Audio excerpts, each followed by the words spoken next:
अस्सलाम वालेकुम dear students, welcome to Husnain's biology. सबसे पहले तो बेटा मैं फर्स्ट ईयर के बच्चों के लिए ख़ास तौर पे अभी जिनके एग्ज़ाम्स ख़त्म हुए हैं, तकरीबन बायो का पेपर आज था उनका, तो उनके लिए बेस्ट विशेस बेटा।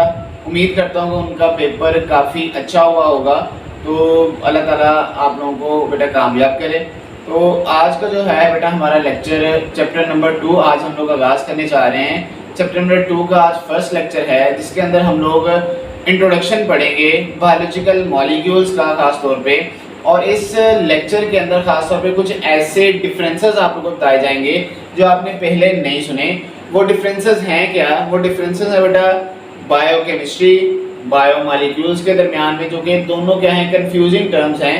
दोनों देखने में ऐसी टर्म्स लगती हैं कि दोनों सिमिलर हैं, लेकिन इनके अंदर चंद एक डिफरेंसेस भी हैं, वो भी डिफरेंसेस हम लोग पढ़ेंगे। और उसके अलावा बायोमॉलिक्यूल्स की क्लासिफिकेशन क्या होती है, लिविंग ऑर्गन्स की जो बॉडी में पाए जाते हैं उनका साइज कितना होता है, वो एनर्जी प्रोवाइड करते हैं नहीं करते, किस तरह से वो उसकी क्लासिफिकेशन हम लोग देखेंगे। और उसके अलावा इसकी सेल के अंदर जो बाई वेट परसेंटेज है, प्रोकैरियोटिक सेल और यूकैरियोटिक सेल, उसमें भी हम लोग डिफरेंसेस पढ़ेंगे। और लास्ट पे बेटा मेटाबॉलिज्म क्या होती है और मेटाबॉलिज्म की डिफरेंट टाइप्स कौन कौन सी होती हैं, तो ये हमारे लेक्चर के अंदर ओवरऑल शामिल होगा बेटा। तो आइए आगाज़ करते हैं आज के लेक्चर का। लेक्चर को गौर से सुनिएगा बेटा, एंड तक सुनिएगा। उम्मीद करता हूँ कि आप लोगों के लिए काफ़ी हेल्पफुल होगा, खासतौर पे जो नई क्लासेस भी चल रही हैं, समर कैंप चल रहे हैं first year pre first year के बच्चों के लिए, तो ये काफ़ी इंपॉर्टेंट लेक्चर होने वाला है, तो इसको गौर से बेटा सुनिएगा। तो आइए आगाज़ करते हैं आज के लेक्चर का। सबसे पहले हम लोग देखेंगे बेटा मॉलिक्यूलर बायोलॉजी और बायोकेमिस्ट्री है क्या। खास तौर पे आपकी बुक के ऊपर यहाँ पे फर्स्ट जो इंट्रोडक्शन का पेज है, फर्स्ट लाइन में उसने बायोकेमिस्ट्री के हवाले से बात की है। बायोकेमिस्ट्री तो हम लोग कह देते हैं कि ओवरऑल ऐसी ब्रांच है साइंस की जिसको केमिस्ट्री में भी आप लोग स्टडी करते हैं, जिसको बायो में भी स्टडी करते हैं, जिसमें हम लोग बायोकेमिकल रिएक्शंस को स्टडी करते हैं, जो कि जिसमें इन्वॉल्व कौन है, जिसमें बायोमॉलिक्यूल्स इन्वॉल्व हैं। तो ऐसी स्टडी बायोकेमिस्ट्री कहलाती है। लेकिन वो वाले स्टडी जिसमें हम लोग ओनली बायोमॉलिक्यूल का स्ट्रक्चर क्या है, बायोमॉलिक्यूल का फंक्शन क्या है, कौन सा बायोमॉलिक्यूल जो है उसमें कितनी एनर्जी है, ये सारी जो होगी वो किस में स्टडी की जाएगी, मॉलिक्यूलर बायोलॉजी में स्टडी करते हैं। और मॉलिक्यूलर बायोलॉजी बायोकेमिस्ट्री के आगे सब ब्रांच आ जाती है। तो पहला जो डिफरेंस बेटा हम लोग लिखेंगे वो कौन सा होगा, मॉलिक्यूलर बायोलॉजी असल में ये स्टडी करती है structure and function of biomolecules.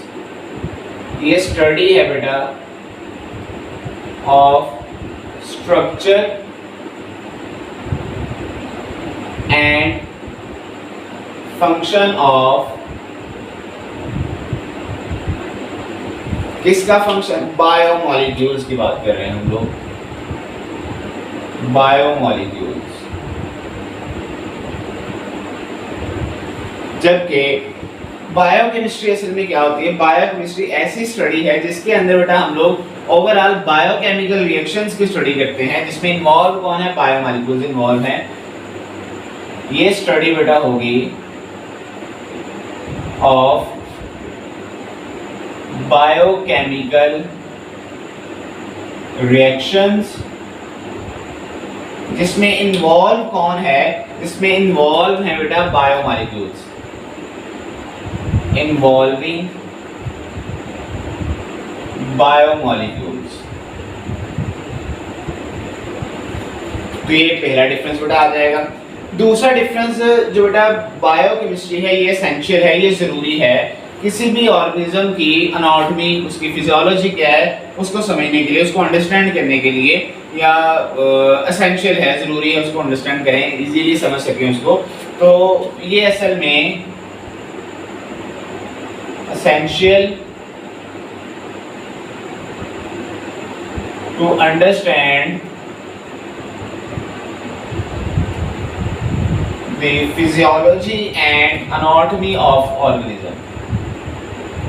किसी भी ऑर्गेनिज्म की फिजियोलॉजी क्या है और एनाटॉमी क्या है, ये समझने के लिए हमें किस चीज़ की ज़रूरत पड़ेगी, बायोकेमिस्ट्री की ज़रूरत पड़ेगी। जबकि मॉलिक्यूलर बायोलॉजी में हमें किस चीज़ की ज़रूरत पड़ती है कि कौन सा जो ऑर्गेनिज्म है, कौन सा जो बायोमॉलिक्यूल है उसमें कितनी एनर्जी है, ठीक है, और वो किस तरह से एनर्जी आपको प्रोवाइड कर रहा है। ये जो स्टडी बेटा होगी इसको हम लोग क्या कहते हैं, मॉलिक्यूलर बायोलॉजी कहते हैं। कि कौन से उनकी क्लासिफिकेशन क्या है मॉलिक्यूलर बायोलॉजी, दूसरा बायोमॉलिक्यूल्स की, और कौन सा मॉलिक्यूल जो है वो कितनी एनर्जी प्रोवाइड करता है।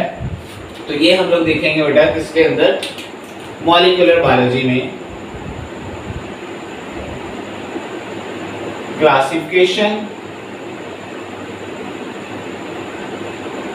इसमें क्लासिफिकेशन देखी जाती है बायोमॉलिक्यूल कितनी तरह के हैं, ऑफ बायोमॉलिक्यूल्स, ठीक है। और खास तौर पे which molecule contains how many amount of energy, how many amount of energy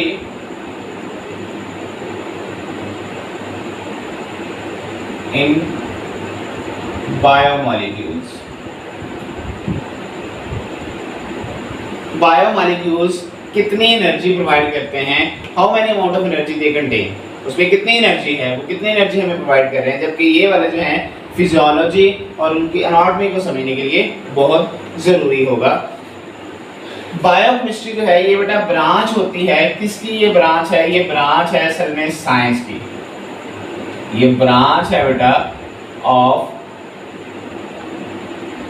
science. जबकि ये कौन सी होगी, ये सब ब्रांच होगी बायोकेमिस्ट्री की, ऑफ बायोकेमिस्ट्री, ठीक है। अब लास्ट पे हम लोग देख लेंगे बेटा, लास्ट पे इनकी चंद एक एग्जांपल्स देख लेंगे। एग्जांपल्स यहाँ पे बायोकेमिस्ट्री में एग्जांपल्स देखें तो चंद एक बायोकेमिकल रिएक्शंस की एग्जांपल दे सकते हैं। जैसे फोटोसिंथेसिस है बेटा, रेस्पिरेशन है बेटा, रेस्पिरेशन के अलावा डियर स्टूडेंट्स डाइजेशन है इसमें। जबकि इसमें चंद एक बायोमॉलिक्यूल्स की हम लोग बात कर लेंगे, जैसे लिपिड्स हैं, जैसे प्रोटीन्स हैं, जैसे डीएनए है, एटसेट्रा। ये तीन एग्जांपल्स आप लोगों ने दोनों तरफ ऐड कर देनी है बेटा।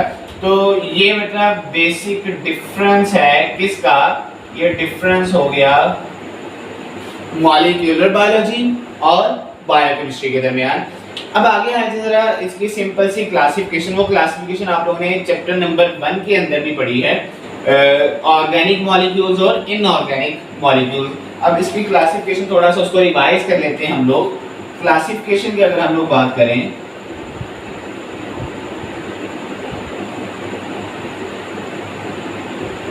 तो क्लासिफिकेशन बेसिकली बेटा दो तरह की है। वो उसमें बेटा कौन कौन से आ जाते हैं, उसमें ऑर्गेनिक आ जाते हैं और उसमें इनऑर्गेनिक आ जाते हैं, ठीक हो गया। अब जो ऑर्गेनिक होंगे उसमें खास तौर पे हम लोग कहते हैं कि कौन कौन सी चीज होगी, उसमें एसेंशियल जो चीज होगी कार्बन, हाइड्रोजन, मतलब क्या है कि इनमें हाइड्रोकार्बन्स मौजूद होंगे। जबकि इनमें बेटा इनऑर्गेनिक के अंदर नो हाइड्रोकार्बन्स, कोई हाइड्रोकार्बन्स नहीं है। ये आ जाएगा, पहला डिफरेंस आ जाएगा। ऑर्गेनिक जो होते हैं इसमें हम लोग कहते थे कि इनके एग्जांपल्स अगर देखें हम लोग तो एग्जांपल्स में ऑर्गेनिक की जैसे लिपिड्स हैं, प्रोटीन्स हैं, डीएनए वगैरह हो गया, कार्बोहाइड्रेट्स हो गए, ये सारे के सारे क्या हैं बेटा ऑर्गेनिक आ जाते हैं। इनऑर्गेनिक के एग्जांपल्स में यहाँ पे लिख देता हूँ। इनऑर्गेनिक में बेटा CO2, H2O, NaCl, एसिड वगैरह बेटा, बेसेस हो गए, साल्ट्स हो गए, ये सारे के सारे बेटा क्या हैं इनऑर्गेनिक हैं। जबकि यहाँ पे अगर हम लोग देखें इनके अलावा मैं चंद एक लिख देता हूँ यहाँ पे ताकि माइंड में रहे आपके, ATP वगैरह, न्यूक्लियोटाइड्स इसको हम लोग कह देते हैं, कार्बोहाइड्रेट्स, तो ये वाले बेटा क्या हैं, इनको क्या कहा जाता है, दूसरा कार्बोहाइड्रेट्स, एटीपी वगैरह हो गए, लिपिड्स, प्रोटीन, डीएनए वगैरह हो गए। ये जो स्टडी होगी ये असल में ऑर्गेनिक कंपाउंड्स होंगे, और ऐसे कंपाउंड जिसमें हाइड्रोकार्बन्स मौजूद हैं उनको क्या कहा जाता है, ऑर्गेनिक। जिसमें ये नहीं है उनको इनऑर्गेनिक का नाम हम लोग देंगे। उसके बाद नेक्स्ट वन अगर हम लोग देखें बेटा, परसेंटेज हम लोग पढ़ेंगे बाय वेट।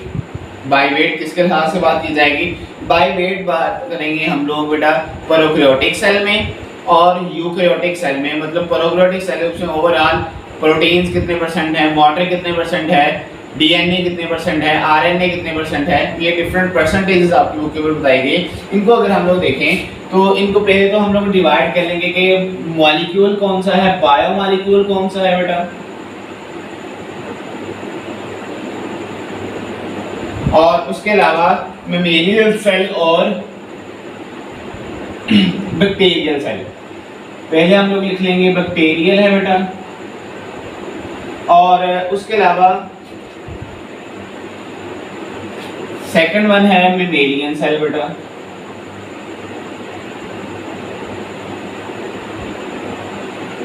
इन दोनों के अंदर परसेंटेज क्या है, तो सबसे पहले हम लोग बायोमॉलिक्यूल्स लिख लेंगे, कौन कौन से आ जाते हैं उसमें बेटा, वाटर है, प्रोटीन्स हैं, कार्बोहाइड्रेट्स हैं, लिपिड्स हैं बेटा, डीएनए है, आरएनए है, अदर मेटाबोलाइट्स आ जाते हैं, अदर ऑर्गेनिक कंपाउंड्स इसके अलावा आ जाते हैं बेटा,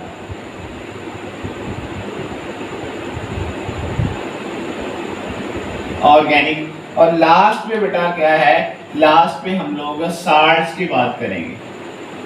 साल्ट्स के डिफरेंट आयंस आ जाते हैं, उन आयंस में सोडियम आयन हो सकता है, पोटेशियम आयन हो सकता है, मैग्नीशियम आयन हो सकता है, कैल्शियम हो सकता है, सल्फेट हो सकता है, SO4 माइनस, ये डिफरेंट आयंस हैं। इनकी परसेंटेज बेटा क्या होती है, इन परसेंटेजेस की अगर हम लोग बात करें बेटा तो इनकी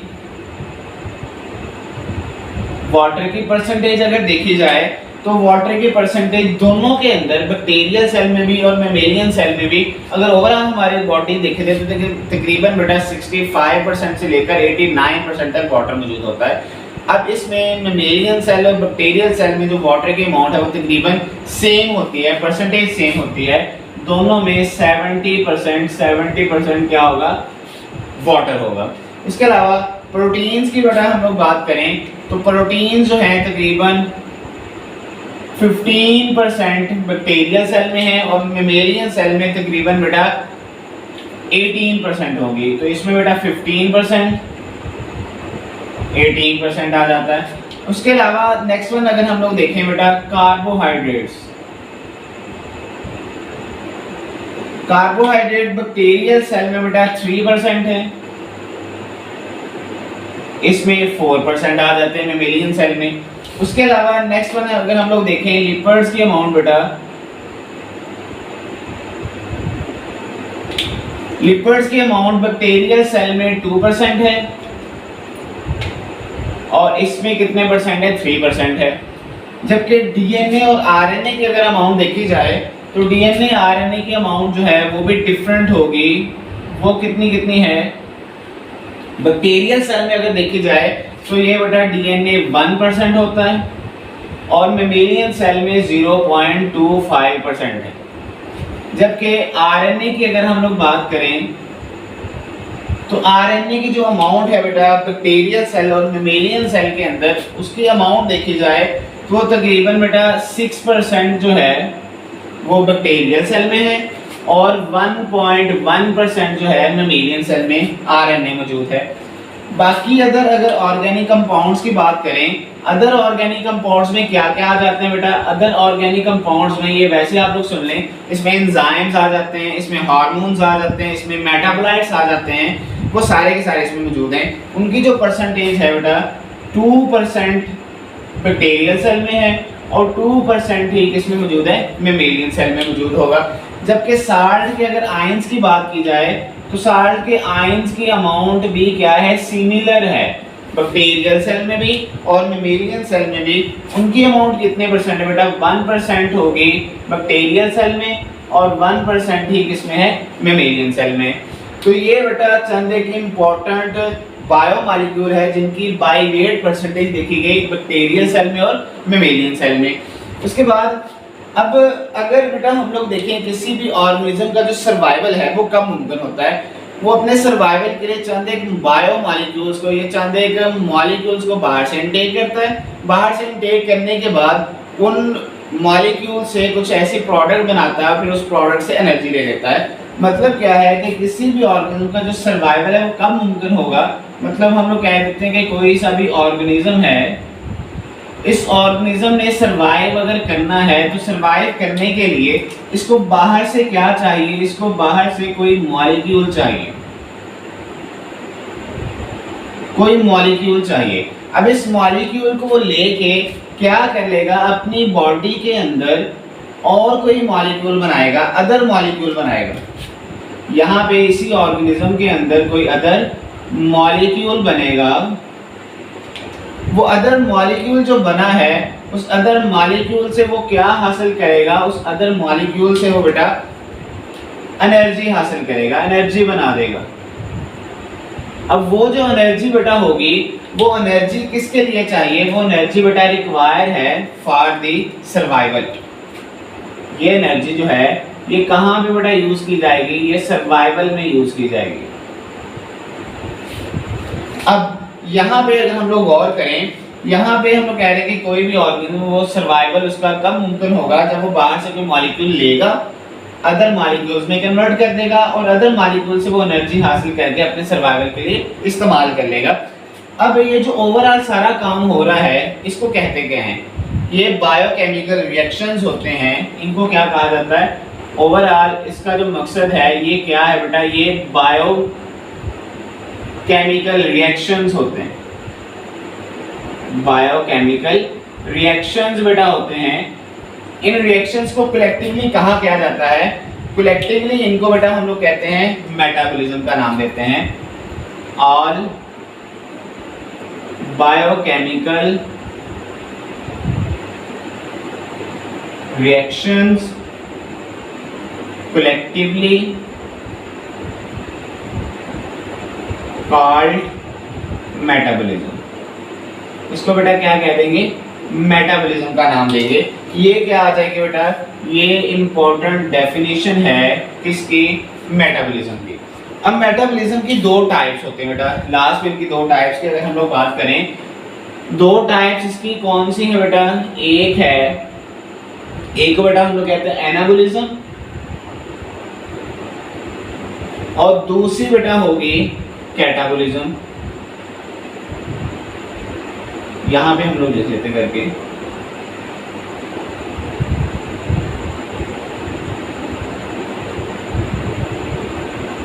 कैटाबॉलिज्म, ठीक हो गए।